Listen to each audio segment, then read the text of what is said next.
যেসব লক্ষণ দেখে বুঝবেন আপনার সম্পর্ক সুস্থ নয়। সম্মান আর ভালোবাসার সমান সমান ভাগ নিয়ে গড়ে ওঠে বিয়ের মতো পবিত্র সম্পর্ক। একটি সুস্থ দাম্পত্য সম্পর্কে সম্মান, শেয়ারিং কিংবা কেয়ারিং কোনো কিছুর অভাব হয় না। দাম্পত্য মানেই পরস্পরকে মন খুলে মনের কথা বলতে পারা।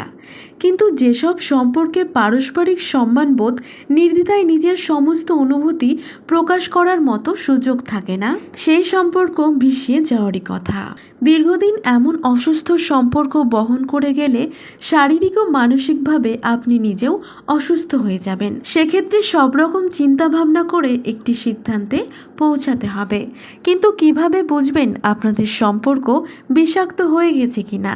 চলুন লক্ষণগুলো মিলিয়ে নিন। নাম্বার 1, সঙ্গীর সঙ্গ বিরক্ত লাগে। সঙ্গীর কাছাকাছি থাকলে কি আপনি খুশি হয়ে উঠতে পারেন না, বরং ক্লান্তি আর বিরক্তবোধই বেশি হয়? সারাক্ষণ সতর্ক থাকতে হয়? সেক্ষেত্রে ধরে নিতে পারেন একটা নেতিবাচক সম্পর্কে রয়েছেন আপনি, অর্থাৎ আপনার সম্পর্ক মোটেও স্বাভাবিক ও সুস্থ নয়। নাম্বার 2, সঙ্গী বাড়িতে থাকলে স্বাচ্ছন্দ্য বোধ করেন না। স্বামী স্ত্রী পরস্পরের সান্নিধ্যে স্বাচ্ছন্দ্য বোধ করবেন, এটাই স্বাভাবিক। কিন্তু তেমন যদি না হয়, তাহলে ধরে নিতে পারেন সম্পর্কে ভাঙন ধরতে শুরু করে দিয়েছে। পরস্পরের সঙ্গে ভালো করে কথা না বলা, সংসারের কাজ ভাগ করে না নেওয়া, জীবন একেবারেই না থাকা, এসব আসলে তারই লক্ষণ। অনেক সময় অবশ্য কাজের চাপেও স্বামী স্ত্রী পরস্পরকে সময় দিতে পারে না। কিন্তু একটানা এই পরিস্থিতি চলতে থাকলে তা নিশ্চিতভাবেই গুরুতর সমস্যার ইঙ্গিত। নাম্বার 3, সঙ্গী সারাক্ষণ আপনার সমালোচনা করেন। যে কোনো কাজে প্রশংসা করা তো দূরে থাক, আপনার সব কাজই তিনি খাটো করে দেখান, স্বার্থপরের মতো আচরণ করেন। সেক্ষেত্রে সাবধান হওয়ার সময় হয়েছে। নাম্বার 4, তিনি মানিয়ে নেওয়ার চেষ্টা করেন না।